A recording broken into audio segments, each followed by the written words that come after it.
What's going on, DJs? Welcome to my channel. My name's Kadence. Here we talk about everything nightlife and club DJing. If that's your thing, stick around. Make sure to hit that subscribe button so you don't miss a thing. Here we go.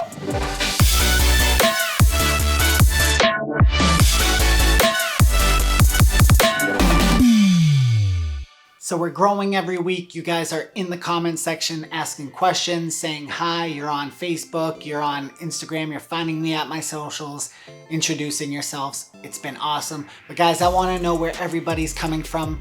So in the comment section, put your DJ name and let me know what country you're from, because there's people all around the globe now watching this, and it's just growing every week. It's been awesome. So shout out to you guys.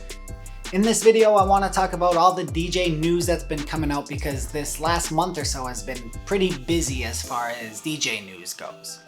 First one on the docket, and it's probably the biggest news story, is the good old Mac OS Catalina.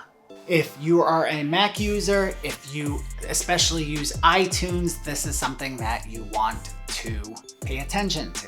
Now, every big DJ site has been reporting this, that Catalina is going to completely up your, completely destroy your.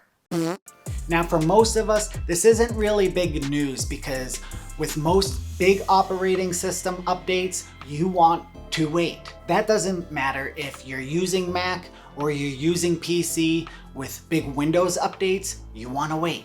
With the big Mac OS updates, you want to wait. Now, the real issue is if you're using iTunes. Apple is doing away with the XML file. Now, the XML file is a string of text, a string of code that each DJ software reads, so that it can read the way you organize your library and pull the music from your library into the DJ software and then play it out through the speakers. Now, if you upgrade to Catalina, your DJ software is going to be searching for that XML file, and it's not going to be there.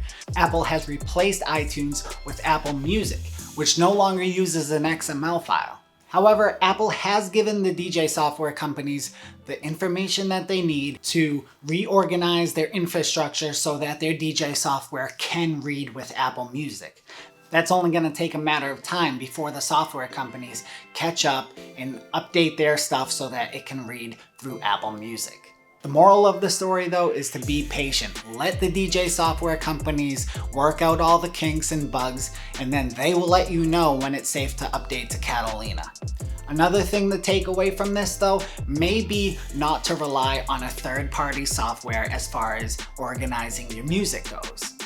I can see the benefit of using iTunes if you're using multiple DJ softwares. Say you're using Serato in the club, but you also do mobile events and maybe virtual DJ is better for those. Then you can use the same iTunes library for both of those softwares and go back and forth.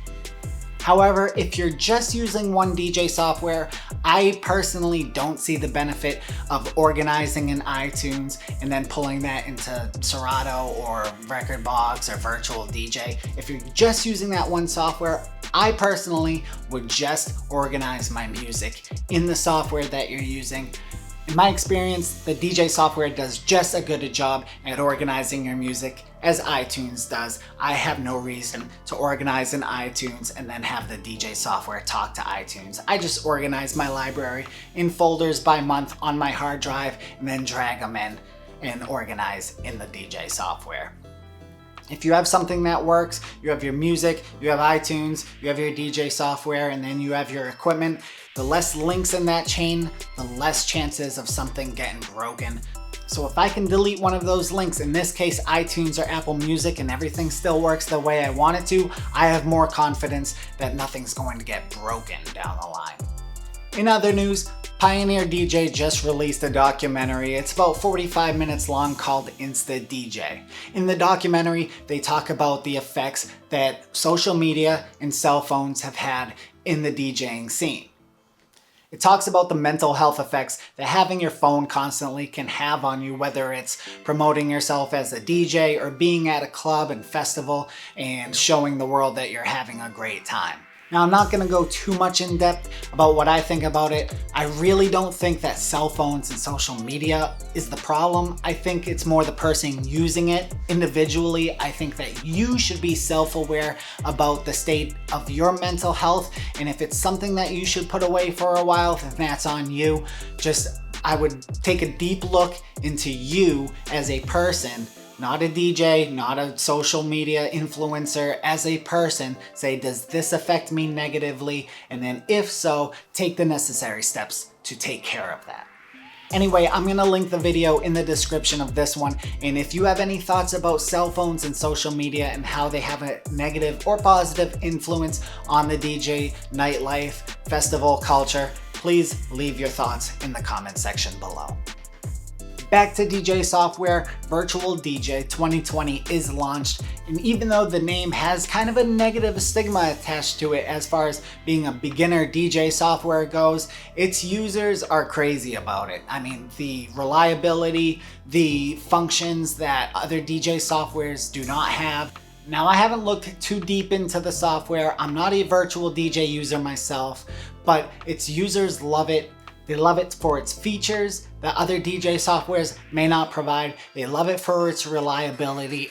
Now, it may be worth looking into whether you're a new DJ looking for your first DJ software, or you're an experienced DJ but you don't want to use the same software for your clubs and festival events, and then you have your weddings and private events over here. You want to keep those separate. Virtual DJ might be worth a shot. Also this month, Pioneer DJ released the DDJ-XP2. Now, I'm a proud owner of the XP1, and I bring that thing everywhere, whether I'm DJing on a controller or CDJs. That thing comes along with me. I use it a lot, and I'm very happy about it. I highly recommend this piece of kit. Now, Pioneer DJ was throwing out little hints that it was coming, and I even made a prediction or two in some of the Facebook groups that I'm part of that it was coming soon, and it's here. Serato DJ users will be very happy that the old but popular SP1 is finally getting an upgrade. This is the XP2, and it is compatible with both Rekordbox and Serato DJ. So if you're on one of those two platforms, this thing is for you. But if you're a Rekordbox user and you already have the XP1, there's no reason to go and get the XP2 as well. It looks like it has all the same features, except for now this one is also compatible with Serato DJ. And last in the news, the DJ pool giant DJ City has gotten a big upgrade to their mobile app. In the old version, you could scroll and search for songs and then add them to your queue. You would then have to go home and then remember to jump on the computer, open up DJ City. They would all be in your queue in the same account, and then you download each one from there. However, along with this new version comes a desktop app. Along with the mobile app, you want to download the DJ City desktop app on your computer. That way, while you're on the go, those two apps can talk to each other. As long as your computer is hooked up to the internet, you'll be able to download songs from your phone, but it downloads on your computer. You don't have to remember to come home and download them later. You'll have them all right there ready to go for the next gig. Guys, that's it this month for DJ News. Once again, I'm Kadence. Make sure to hit the subscribe button and hit the bell icon so you know I'm coming out with new videos. And once again, leave me a comment and let me know your DJ name and where you're from. Keep this community growing. It's been great so far. I will talk to you all soon. See you in the next one. Peace.